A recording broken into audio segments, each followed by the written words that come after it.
This podcast is brought to you by Contessa Digital. I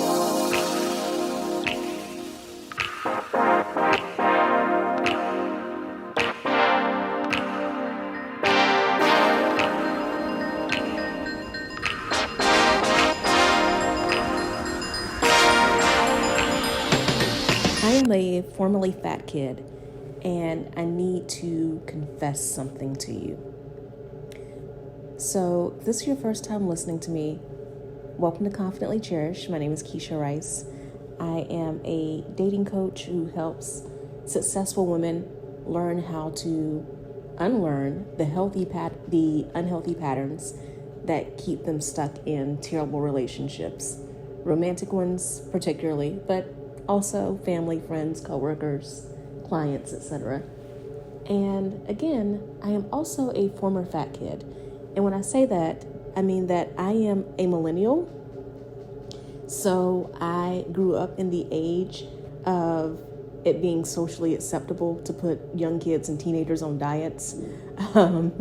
So I was a fat kid who was on like Slim Fast at 10 years old and, eating all the diet stuff and going to like programs for big kids to quote unquote help them.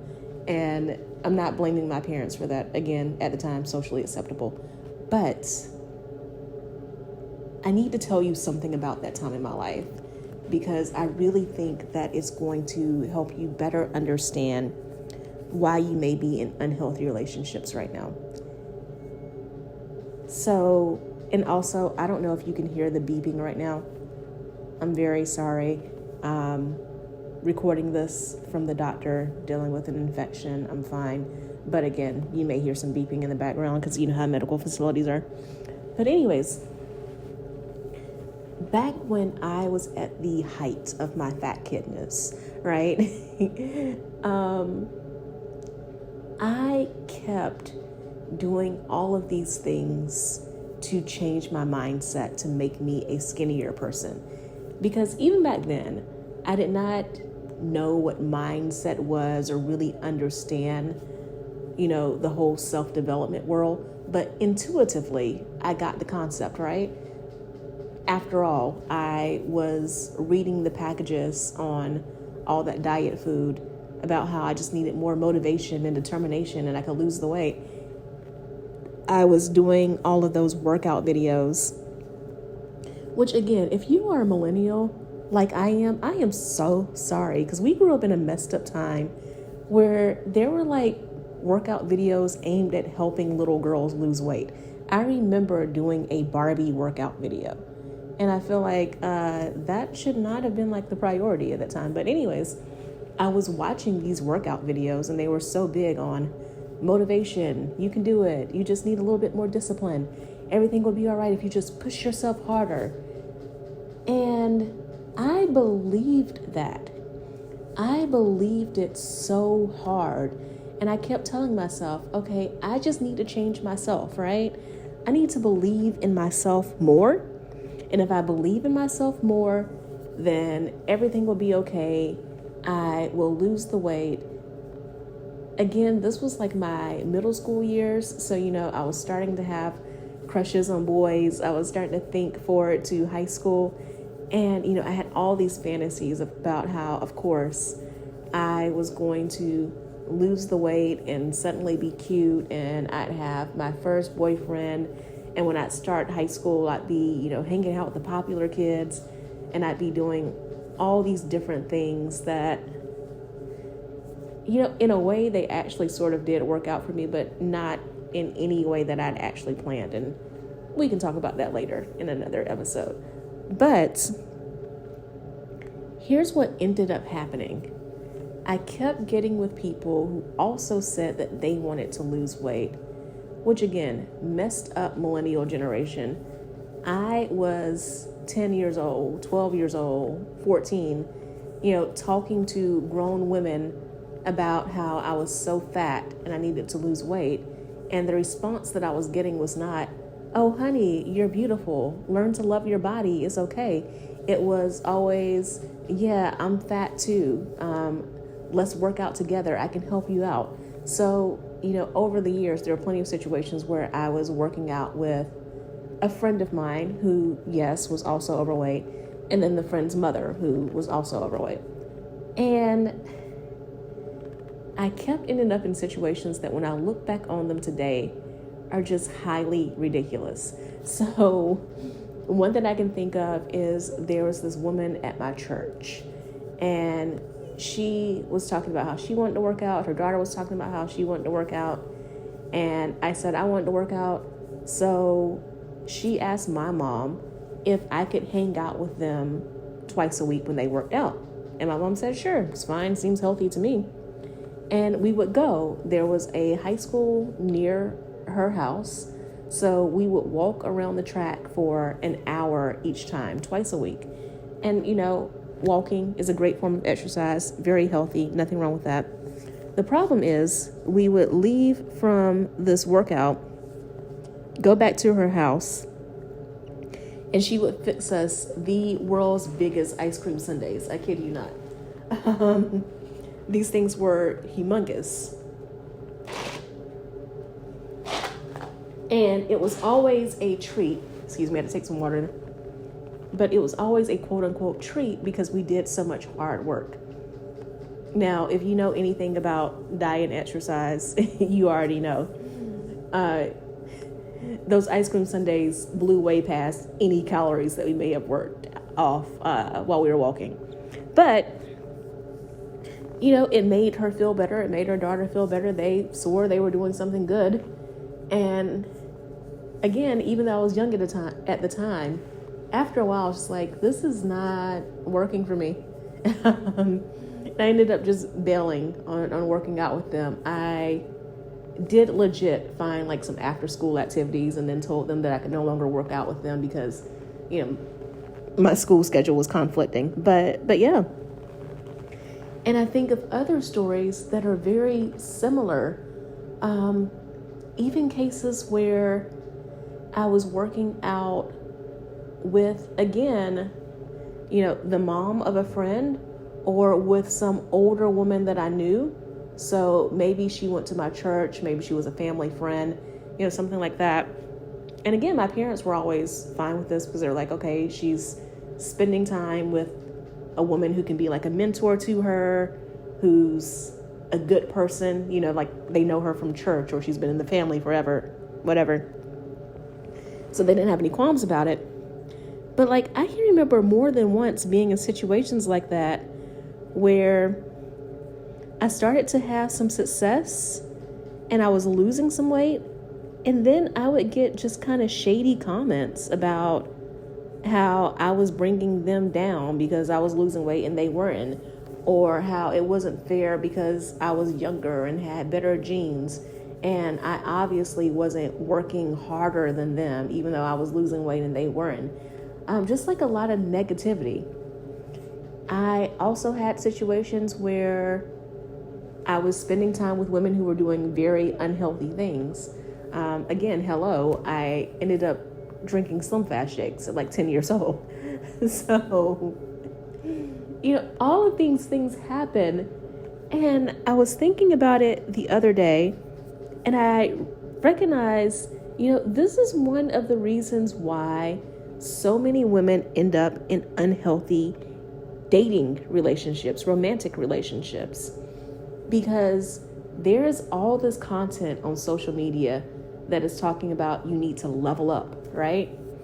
And I don't necessarily disagree. I think that part of the purpose of life is that we are constantly growing and improving ourselves. And there's so much beauty in doing that. There is this amazing, profound beauty in looking at where your life is right now, and then being able to look back a year ago and see all the ways you've changed, to see how you've become more loving, to see how you've become better at setting boundaries, how your communication skills have improved, how your relationships have improved. You may look better because you made the decision to focus on your appearance. Like, it is so beautiful getting to those moments of being able to look at yourself and to talk to your current self and your past self, your previous self, and be like, yeah, girl, we did that, right? Like, we made these changes. So I will never criticize someone for self-development. At the same time, people seem to find it to be a magic cure-all, right? They're going to do these things. And, when you're a 12-year-old girl, it is, I'm going to lose 30 pounds. And suddenly, the next year when I start high school, like all the boys are going to love me, right? They're going to be obsessed with me. But you get older and I'm going to do some affirmations and money manifestations and all this, and all of a sudden I'm going to win $1 million. I'm going to change this about my appearance, and my boyfriend, who's been trash for 5 years, is going to decide that suddenly he's not trash, and now he's going to marry me. I'm going to, I've never eaten healthy in my life. All of a sudden I'm going to cook 2 or 3 healthy meals in 1 week, and the health problems are going to go away. I'm not even necessarily worried about my weight, but I'm tired of being bloated all the time or fatigued all the time. And it's going to take a week of healthy eating to fix that, right? And one, we have to have patience for ourselves. We have to have grace for ourselves. But also, is your environment matching this new life that you want? Because this is what I see way too often in the case that I was dealing with back when I was a kid. And I didn't know that I was going to be on a path to developing eating disorders, but that is eventually what happened, right? Which is terrible, but at the same time, it was that rock bottom that got me to eventually rethink my relationship with food and then approach food in a healthy way.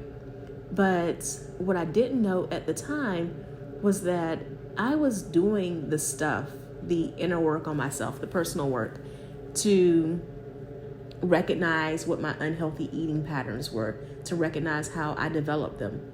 I'm blessed to come from a very loving family, but part of that showing love is cooking food for each other, right? So I was very blessed to recognize those things early on. I was very blessed to have, as cheesy as a lot of that diet culture stuff was, I was blessed to have that kind of motivation content in my life, to hear those words of affirmation, right? At the time, though, what I did not know is that it's not just the work on yourself.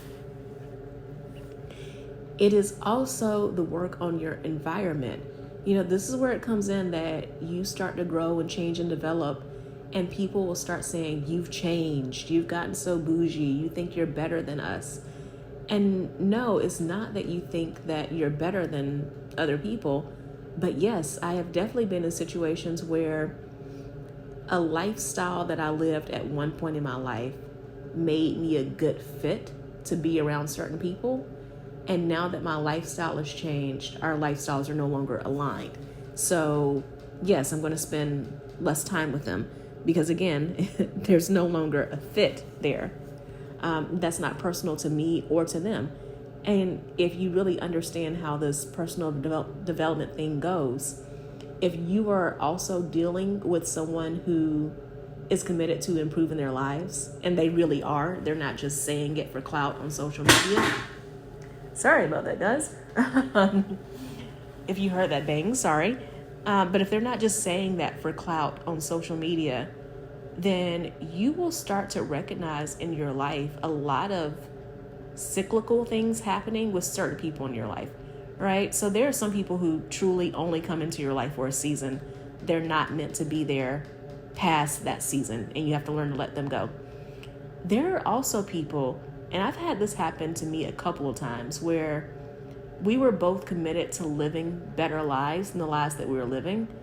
But those commitments didn't align. The work didn't align. So what I mean by that is there were periods of time where they were doing so much more in their life and accomplishing so much more.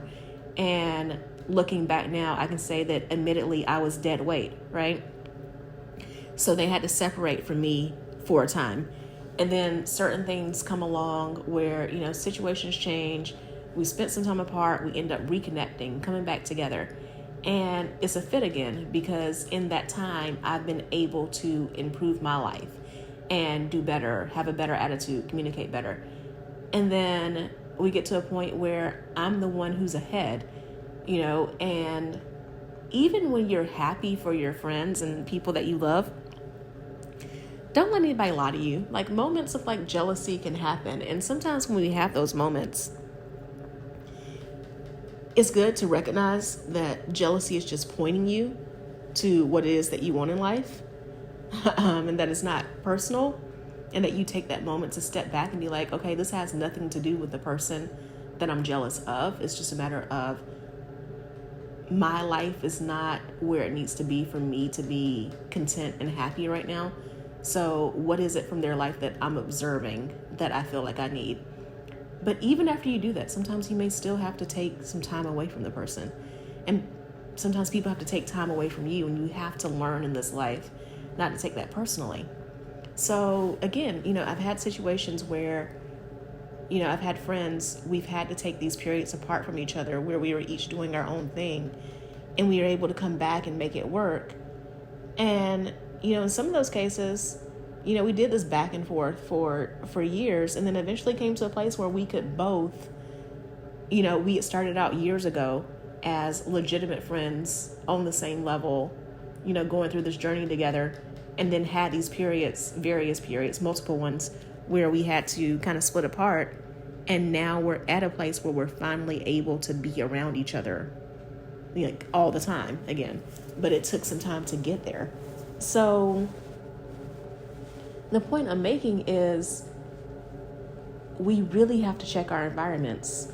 Like, I actually used this example. I was explaining this to a woman the other day. Have you ever wanted to buy a particular car? And then all of a sudden, that's the only car you see on the road. Like, everywhere you go, there is another, my car, Toyota Corolla, right?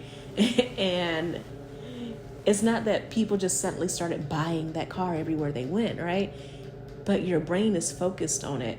And your brain likes to play this happy little game where it matches patterns. So if you set out there into the atmosphere this pattern, your brain will start finding more of it and bringing it to you. It's kind of like a dog in that way, right? So, back to relationships and dating men. If you are constantly on social media following accounts that talk about how men are trash, your brain is going to keep finding examples for you of how men are trash. Like, yes, the social media algorithm as well. But even when you go out in real life, in public, your brain will keep finding examples because your brain thinks it's doing its job. Like, you're saying, I can't date, I can't be in a happy relationship, I'm never going to get married because all men are trash. And your brain's like, yeah. And here's another example of how men are trash. And here's another example. And here's another example. So what you have to start doing is you have to start telling yourself, and you can make it more realistic if that helps you. So you can say, yes, I am aware that there are men out there who exhibit trashy behavior. I am also aware that I deserve a great and happy relationship, and I am willing to fight for that. I am willing to, set clear boundaries and expectations. I am willing to be patient while I wait for my great partner to come. And in the meantime, then you go on social media and you start deleting the men are trash accounts, and you start following women who talk about healthy relationships, who talk about being in love. You follow couples that are examples of couples in love. And before you say something jaded about these couples are faking it and all that stuff, some of them are. When you discover that, you just stop following them, right? And then you keep following the couples who have given you every reason to believe that what they have is genuine, because that genuine love does exist. It's not your problem if you come across a couple of fakers, right? But my point is that you change your environment to an environment that, advocates for healthy love and healthy relationships. All these femininity and hypergamy coaches talking about, wanting men with money. That's fine. You want what you want. And also, money is one of the top reasons for divorce. So dating someone who's financially stable is important. You can set your own definitions for what stable means and how much that means to you. But at the same time, you are complaining about wanting a man who has even a little bit more money, who has some financial stability, but you spend all your time hanging out in neighborhoods full of broke people. You spend all of your time congregating where broke men go. Generally, there aren't a lot of rich men in the club, especially in certain cities. Yes, I know there are some exceptions like Miami and all that, but even then, you're dealing with a lot of outer towners who aren't necessarily trying to find commitment there, right? So, that means that you need to spend more time at high-end places. If the money is a thing for you, nice restaurants have happy hours. They have brunches. The food is a little less expensive then. If you volunteer for charities, you will meet people and network with them at those charity events. There are ways to give yourself more access into those communities if that's something important to you. But you can't just leave it at, oh, it's impossible, I'm going to give up. I'm going to, again, back to your reticular activating system, I'm going to set my mind that men are broke and then continue putting myself in environments that prove that, right? So you have to be willing to not just change yourself. You have to be willing to change your environment as well to make it work. And it's important to note that these go hand in hand, because I have seen women approach it from that perspective. Back to the money example, they want to be with someone of means. So they spend all their time in those environments, but they never change their mindset. So then they do meet someone who's wealthy and they freak out when he dares to buy her a nice gift. They freak out if he offers to pay a bill or something, and said bill is no money to him but expensive to her. But because she hasn't worked on her money mindset, she can't accept these things, and then she ends up sabotaging the relationship. So it's important that you work on yourself, I would say first. And then as you start doing some work on yourself and you start getting better, then yes, you also add in the component of changing your environment as well. So this episode is getting long. I promised y'all before I was going to try to keep these shorter so that you have some time to journal. So here is your journal prompt for this week. I want you to take out a piece of paper or if you are not a writer journal, I get it. You can also type. You can type in the Notes app on your phone. You can type on your laptop. You can do a voice note. You can also do a private YouTube video if you want, record it and place the settings so that nobody else can see it. But you need to record this and get it out of your head, get it somewhere. I want you to journal. In what ways are you working on improving your life so that you can give yourself a better life right now? And then, in what ways are you setting up your environment to welcome and be hospitable to this improved, happier, healthier version of you? So think those things out and let me know how that work is coming. You know where to find me if you can spell my name, Keshia, Keshia, Rice, Rice. Then I am at KeshiaRice.com. I am also on Instagram, on TikTok, and on YouTube at Keshia Rice. And on Pinterest too. So if you can find me those places, then message me. Let me know what is the work you're doing on yourself. And also, if you found this episode helpful, share it. There are other women who will find it helpful as well. And sharing is caring, right? So leave a review on iTunes. I am definitely an Apple fangirl. So if you give me a rating on Spotify or any of those other platforms, I will love it. I will appreciate it. But just so you know, if you want my heart, I'm an Apple girl. So leave a review on iTunes or screenshot this episode and post it on your Instagram stories and tag me and just let me know that you enjoyed it. I will talk to you soon. Love you so much. Bye. Hey there. So you made it all the way to the end of the episode, which means I have two things to say. One, thank you so much. I truly appreciate it. And two, you like me. You really like me. So I would appreciate it if you would show that like by subscribing to this podcast so that more people can hear about it and enjoy it as much as you do. And if you want to know more about any of the links that I mentioned on this episode or any guests that I've had, be sure to go to KeshiaRice.com/links. That's KeshiaRice.com/links. I can't wait to talk to you again in the next episode. So see you then.